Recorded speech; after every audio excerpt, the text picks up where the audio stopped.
Hello, ladies and gentlemen, and welcome to this week's episode of the Co-working Values Podcast. We are the co-working podcast of the European Co-working Assembly. And how many times can you say co-working in that? And Zelko, what should we talk about next? Is there anything we need to slip in at the beginning before we get to our guest today? I do think we need to talk about co-working and what co-working means for the European co-working, something about, I'm trying to say co-working too many times. So let's take a look and hear from our sponsor. This episode is brought to you by Cobot, a leading management software for co-working spaces, offices, hubs, and flexible workspaces around the world. One of the best things about Cobot is that it's produced by people who used to manage a co-working space and know the ins and outs of the main problems and issues that are bugging co-working managers. So if you want more time for your co-workers and community, check out Cobot at cobot.me and take your co-working management to the next level. And that was Cobot. That's amazing. But so I'm very excited today because I'm going to daringly say that our friend Sam is on the podcast today. So Sam, what are you known for, and what would you like to be known for? Oh, good questions. I think in this context, I am known for running the Melting Pot, the social innovation co-working space in Scotland. I think that's how you both know me. What would I like to be known for? I think I would like to be known for, I don't know, something cool. That'd be nice. I'd like to be, I've always had dreams of being some sort of stage performer or artist, creative type. So if I had ultimate dreams, would be to be known for my on-stage presence in whatever field that happened to be in. Ooh. Bernie, did you know I'm ready for my close-up? Yeah, exactly.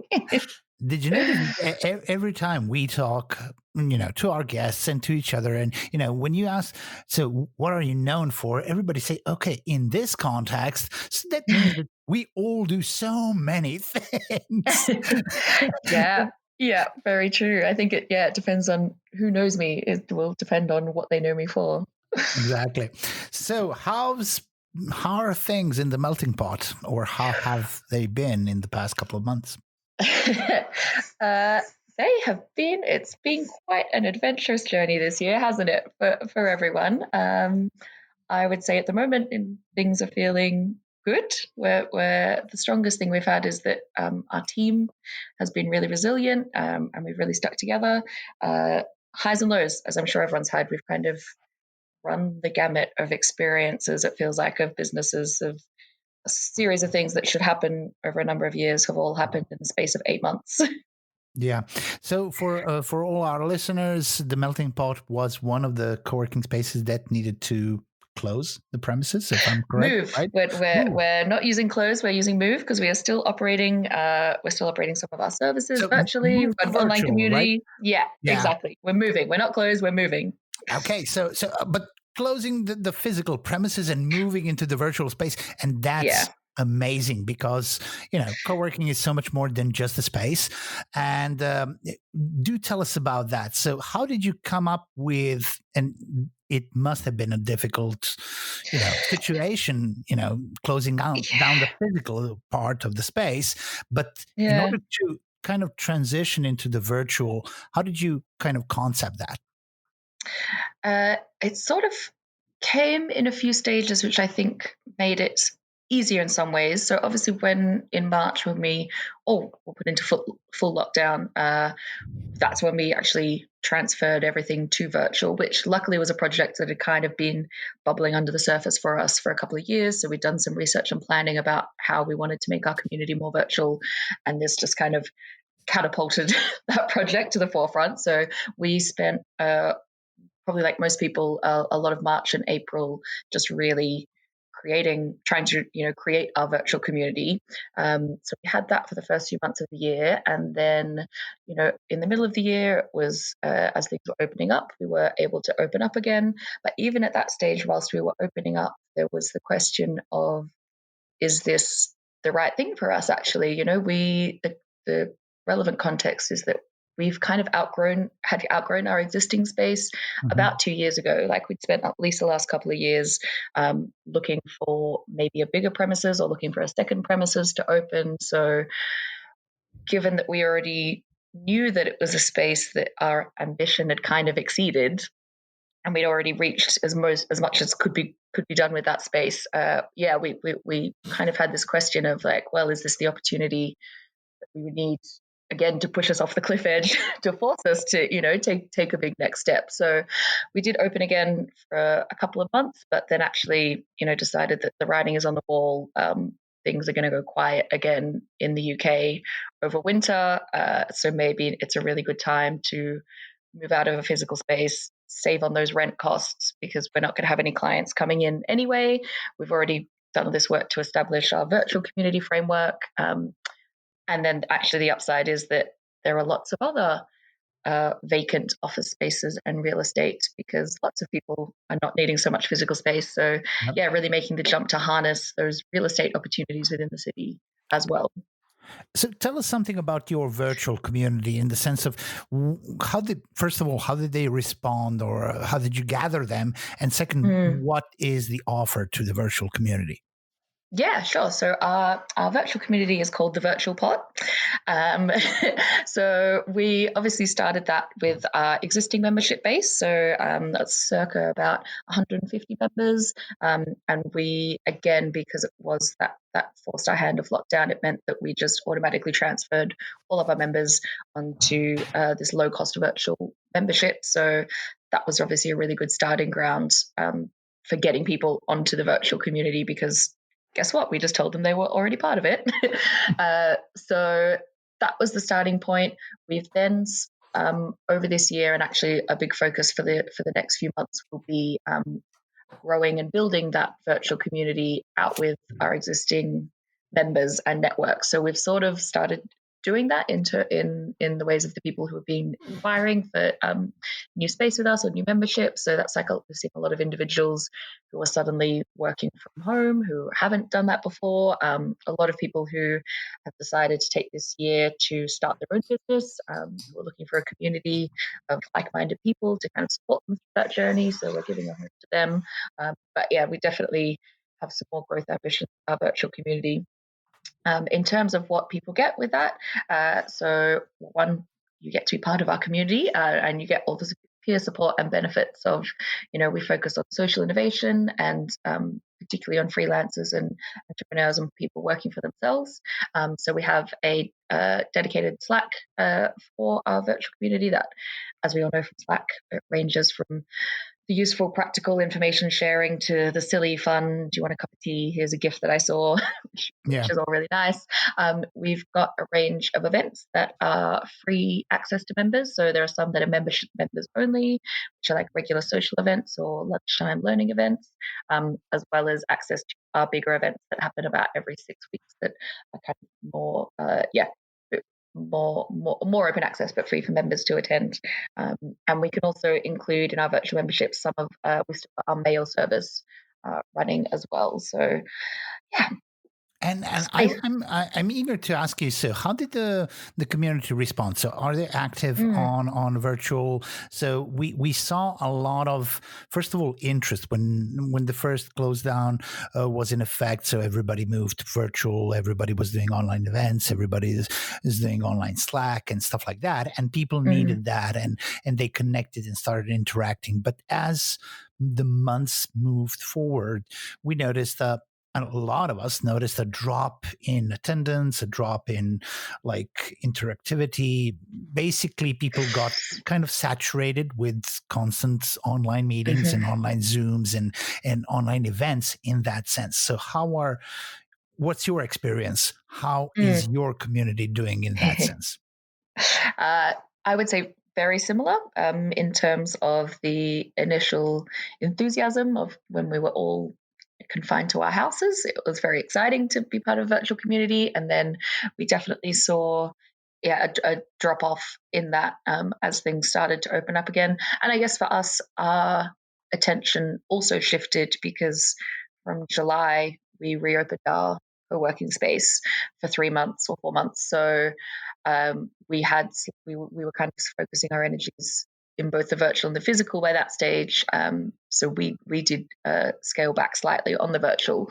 I would say that in terms of, since we have closed those premises, and again, since the UK has gone a bit further into lockdown in the last couple of months, yeah, there hasn't been quite a return to the virtual community that we did have at the start of the year, but events are one area where we've seen people have kind of really liked that, as that's, they might not be on all the time on the Slack channels or checking in all the time, but events have been a nice marker point for them to get involved again. So I think for us, the way we're looking at it, because running a virtual community is a very specific skill set, and it is somewhat of a different skill set to running an in-person community, and it's something that we as a team haven't really done on any large scale level before. So one of our projects for the next couple of weeks is going to be actually taking what we've learned in the last 8 months of running this virtual community. That was kind of like a prototype phase of, we were just trying everything. We were like, you know what, let's give everything a go, like try regular events, try daily check-ins, like do all these things and see what sticks. So we're just going to do a bit of reflection and see, great, what are the top 3 things that worked really well, and let's like narrow it down to those and make sure we do less but do it really, really well in a way that will engage people. I'm dying to ask Sam, because Yeah. what was it like when, I mean, wait the whole podcast to ask this, like what was it like closing and leaving? Because ladies and gentlemen, the melting pot is at the top of a building, and it's like in an attic. So if you think of the Friends, that Monica's flat on Friends, I always imagined it would be like the final episode of Friends. There's this empty attic room, and you and Claire close the door and walk off to get a coffee. Like, what was that last? What was it like seeing the whole thing empty after all this time? It's like 10, is it 10 or 12 years it's been going? 13 years we'd been there. 13 years. Yeah. Yeah. It was, in a word, it was emotional. I think within the team, it was interesting to see us all experience that in different ways for different reasons. For my team, the operations team, so it had been a project for us. It was a really big project to get everything packed down and moved out of there. So for us, I think there was a bit more of a sense of relief than there might have been, for Claire or some of the other team members. It was sad, but it was also kind of felt quite it's a little bit exciting, to have a new chapter, to just kind of, it felt very natural to know that that building has served us well. It's given us a lot over those 13 years, but also it kind of is time. Like we're onto bigger and brighter things, so it feels okay to be saying goodbye. 13 years in co-working years is like, it's like being the Grateful Dead or the Beatles, isn't it? Yeah, yeah, exactly. I tell you one thing we did learn the hard way was that you definitely should put less decals on your walls and on your windows, because scraping off bit by bit all these logo decals and all our lovely messages on the walls and our vision and mission. Brilliant idea, but God, it was a nightmare to peel them off letter by letter. That was I saw that on social media. Yeah. So yeah.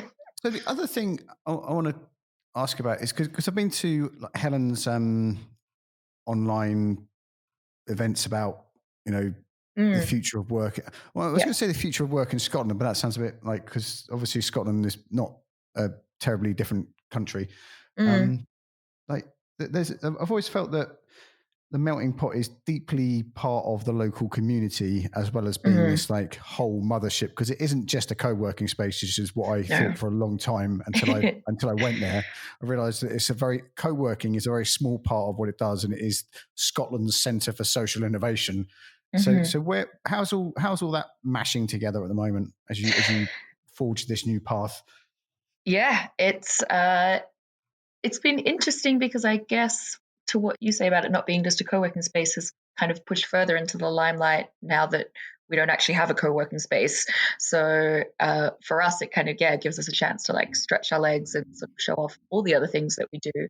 In terms of thinking about the future of work and how that works. We are undertaking as part of our, planning what is next for the melting pot. We're very much, taking on that mindset of the build back better.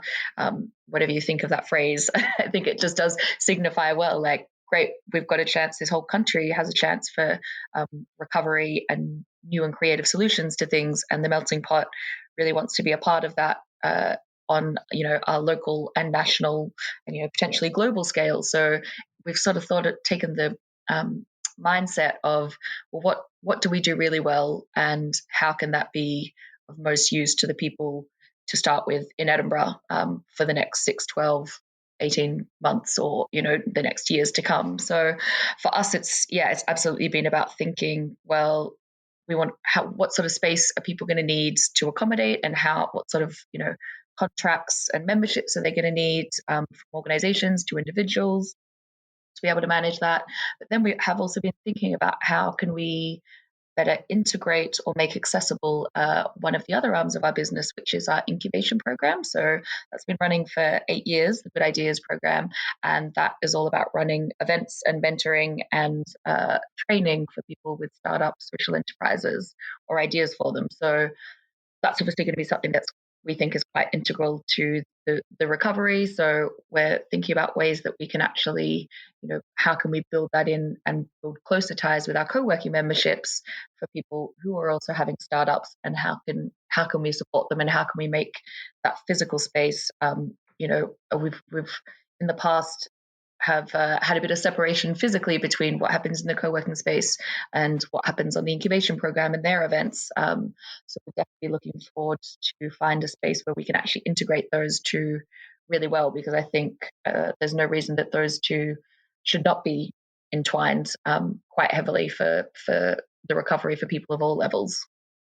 Yeah, I'm so glad you brought up the Good Ideas program, because can you say a little bit more about that? Because I'd hate people to leave the podcast thinking it's an incubation program for guys starting the next Facebook, because it's really much more connected. I actually, as I've been following the last few months, is that things like that program I thought give you a firmer foundation for starting, because so many people are going to be, as Janine likes to say, accidental freelancers and entrepreneurs. Have been forced into this job market and to become independent economic agents. So things like, say a bit more about that before I waffle.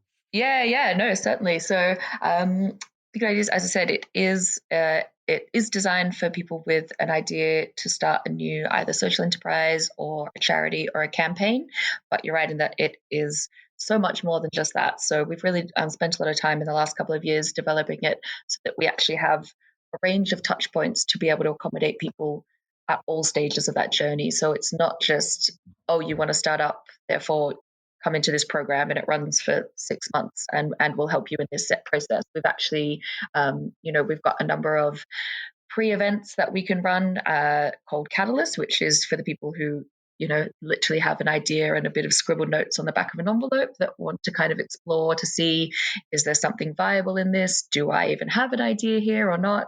And then right up to the full 6 months program. We've also got something that we're looking to tease out a bit more, is that it's not necessarily just for startups, like businesses at startup stage.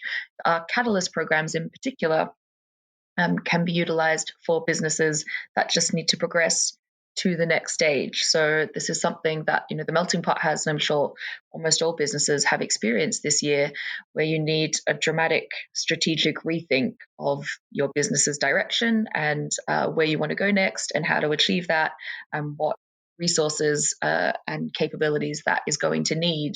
So we actually have our programs and events are designed to support existing businesses as well as they go through that kind of next stage of organizational change and strategy. Because having been through it myself this year, it's really difficult and it does need a lot of support, and there are existing processes and resources in place. So if we can help people right from the very start to businesses that are adapting to whatever comes next, then that's absolutely what we're here for, and is going to be our focus, and another way that we can help contribute to the recovery. Ace, it is. I'm so glad you said that as well. I'm so glad at everything you say, Sam. Thanks, Benny. It is really difficult because like there's so many books I've read about change, and like we had that other guy I like, Neil, on a few weeks ago talking about change, and listening to a webinar he did and flicking through his book, and actually, I haven't had to close a co-working business this year, but there's been a lot of change going on. It is like excruciating and really, really, really unsettling. And even when you start the next thing, that is painful too. So I think this, putting it, I don't know, it's just doing it with other people is really, really important. That is one thing that's kept us going. All the little communities the three of us are part of has made it this last year way more easier. So absolutely. Where can we send people to, obviously going to listen to this podcast and rush to find out who you are? Where can they do that, Sam? So probably the best number one place to go is to our website, which is themeltingpotedinburgh.co.uk. To find out, that's like the hub for all of our business areas. You can find out more. You can also follow us on socials. We're on Twitter and Instagram and on Facebook are going to be the best spots up there where, it's a really exciting. I'm really excited for the Melting Pot for the next few months because we've got all of this market research going on. As I said, we'll have the results reported on that by early in the new year. So we're really looking forward to seeing what comes out of that. We've spent a lot of time surveying and having face-to-face interviews and focus groups and events where we've just been speaking to people across Edinburgh and Scotland and the UK about what they think is going to come for the future of work. So we look forward to that. We'll be promoting that. And of course, also hopefully by early next year, we'll have some exciting updates on the new physical space for the Melting Pot and also what that means for the Good Ideas program and how people can get involved. Yeah, hey. And the other thing is, I don't know if you know this, fun fact, if you just type Good Ideas into any browser, it comes up with your website.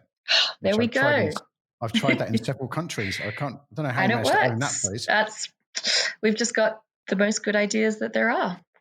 It is. So, Željko, anything to add to that?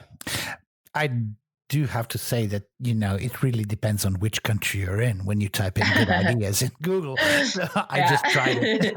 I tried it in San Francisco last year and it worked. Yeah, well. Maybe it's tailored to you, Bernie. Yeah. Anyway, you can type Good Ideas program. Exactly. Cool. So I just want to wish your